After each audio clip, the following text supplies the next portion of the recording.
Buenas tardes, nos encontramos aquí con el doctor Alejandro Chevalier, quien responderá algunas preguntas acerca del trasplante de órganos. Muy bien. La primera pregunta es, ¿qué precauciones deben tomarse al momento de realizar un trasplante de órganos? Bueno, de hecho, para hacer un trasplante de órganos se tiene que hacer un protocolo de estudio de la persona que lo va a recibir. En ese protocolo pues contemplan varios exámenes de laboratorio y valoraciones por diferentes especialistas que nos permiten saber si la persona está apta o en condiciones adecuadas para poder recibir un órgano. Y ahí, bueno, pues evaluamos la función del corazón, del hígado, que no tengan alguna infección, algún tumor, también la salud mental, o se contemplan todos los aspectos que, para asegurar que el paciente está en condiciones adecuadas para poder ir a una cirugía de un trasplante. Sí, todas las posibilidades. Ahora, ¿cuáles son las consecuencias de llevar a cabo este procedimiento sin tomar en cuenta las precauciones antes mencionadas?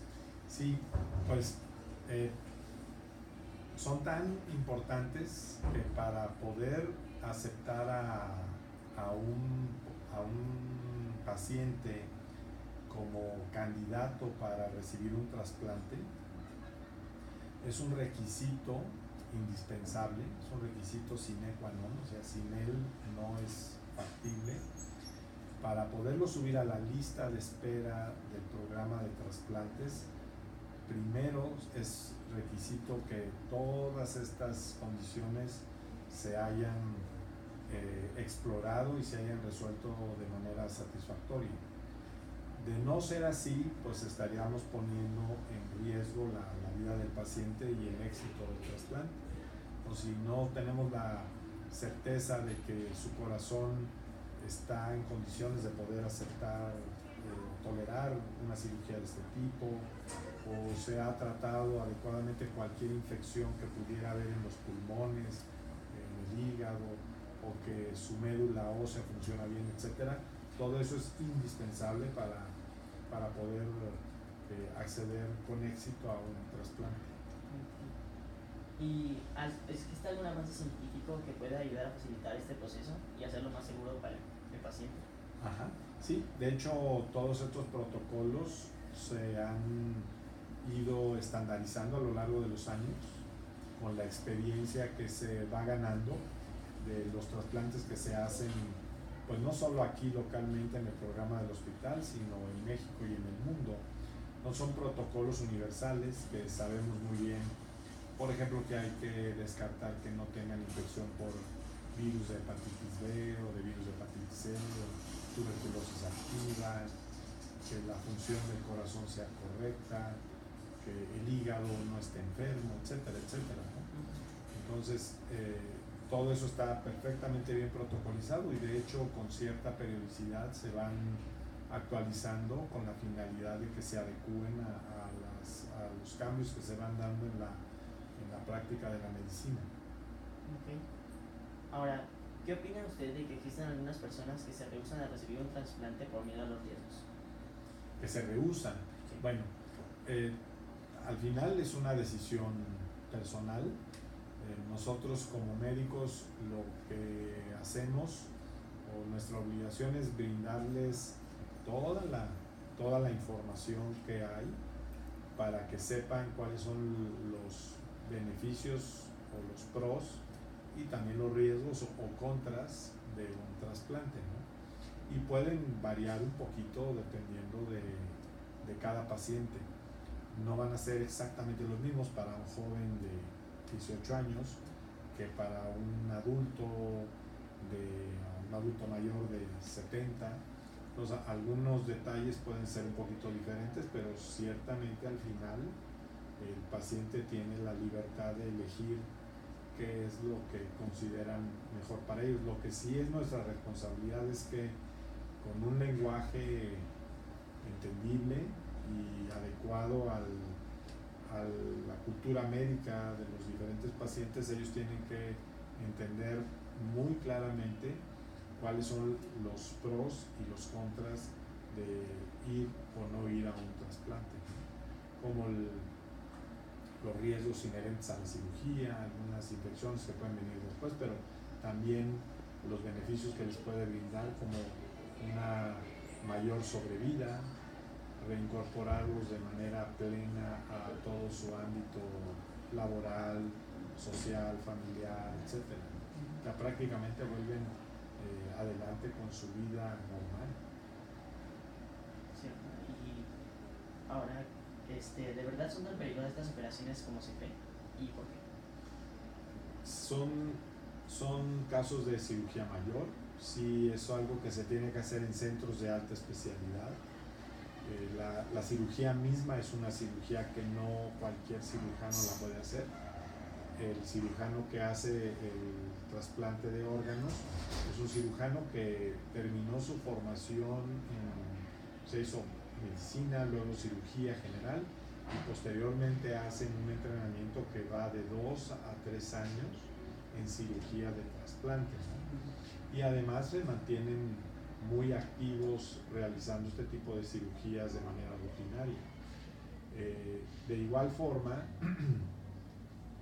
el resto del equipo médico que participa en la evaluación y el cuidado de estos pacientes, pues continuamente está en formación y adquiriendo la experiencia necesarias para poder llevar a cabo este tipo de procedimientos que sí son complejos y que tienen su grado de complejidad.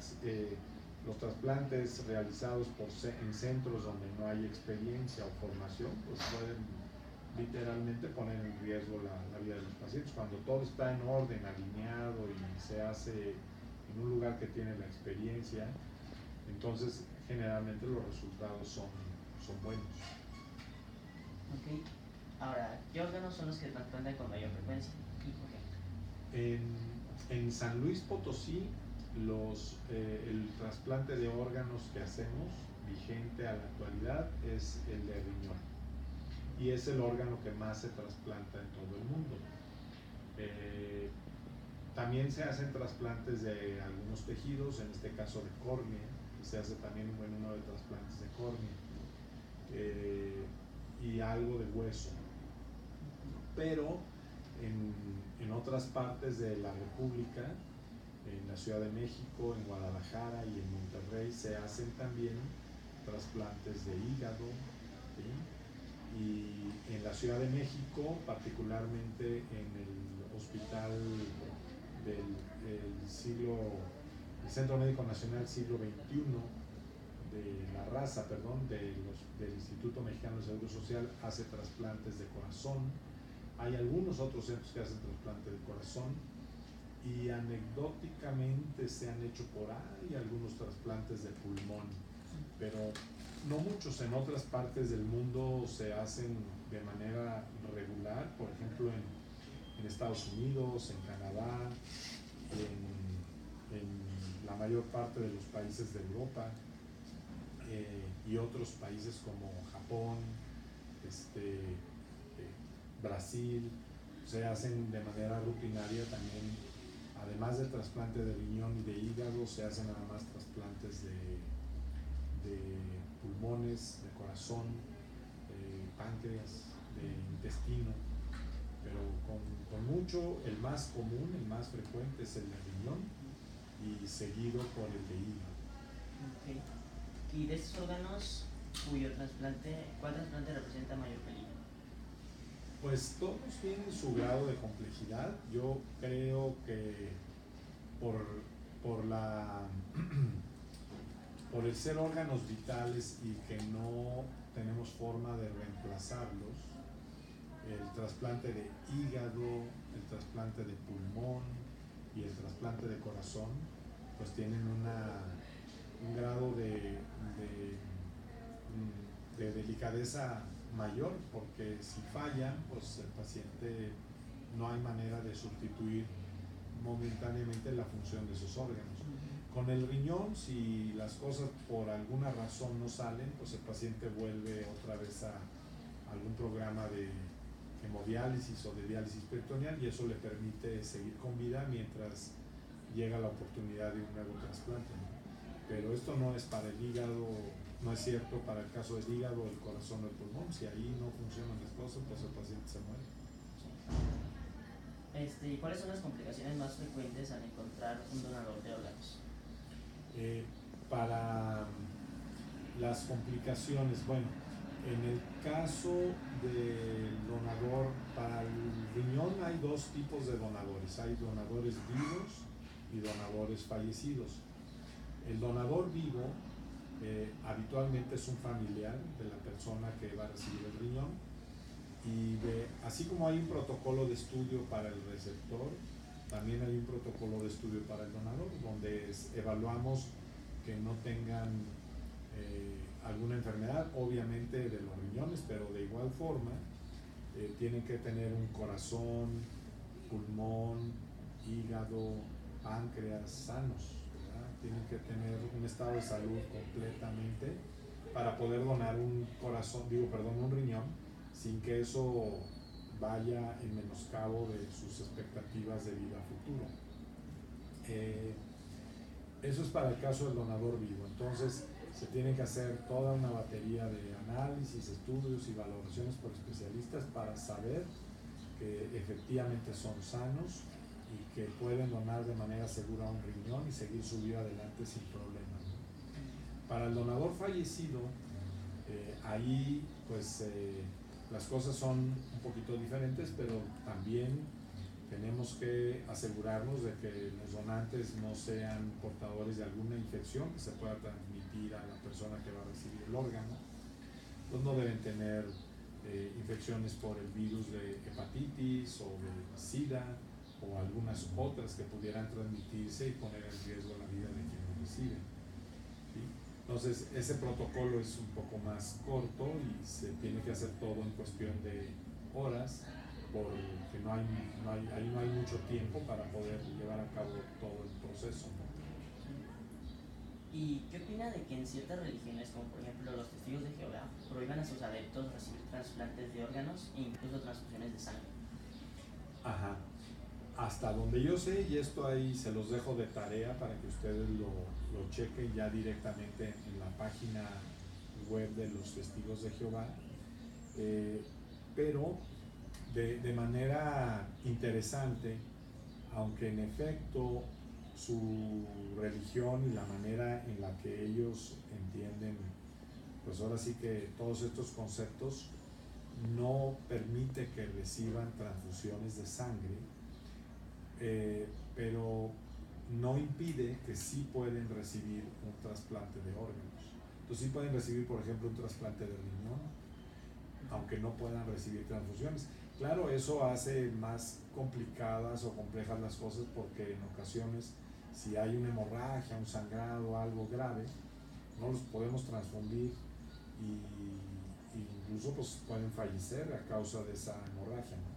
Pero sí permiten el poder recibir un trasplante de un riñón, por ejemplo, de un órgano.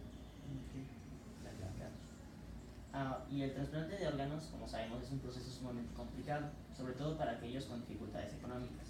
¿Existe algún programa para apoyar a estos individuos? Y si es así, ¿cómo lidian con los costos?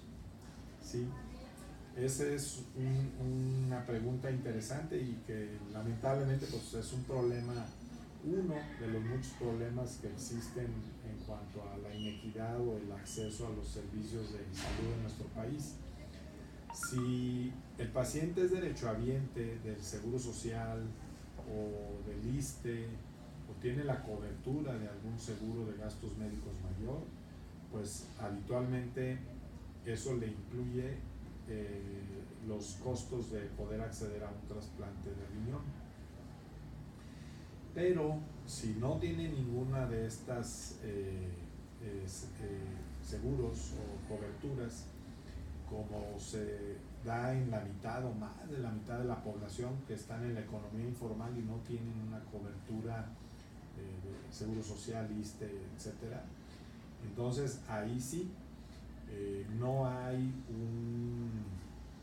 una un fondo que cubra este tipo de gastos, y los apoyos que existen son un poquito heterogéneos, van a variar de un lugar a otro.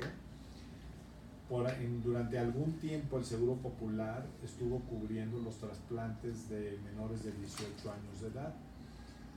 Sin embargo, ahorita con el cambio de administración no sabemos cómo van a quedar ese tipo de apoyos.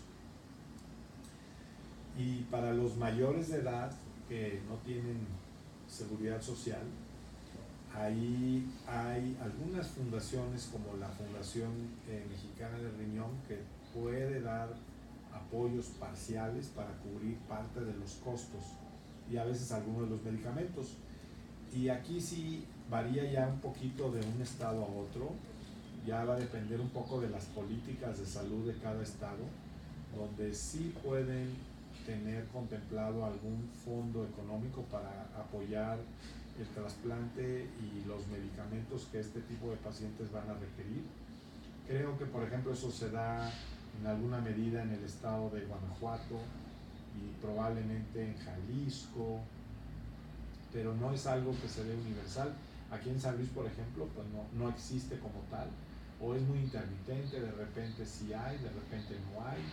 Más bien el común denominador es que creo que la mayoría de los pacientes de población abierta que requieren un trasplante de riñón y que no tienen seguro social, ISSSTE o un seguro de gastos médicos mayores, pues no van a tener manera de sufragar estos costos más que de su propia bolsa.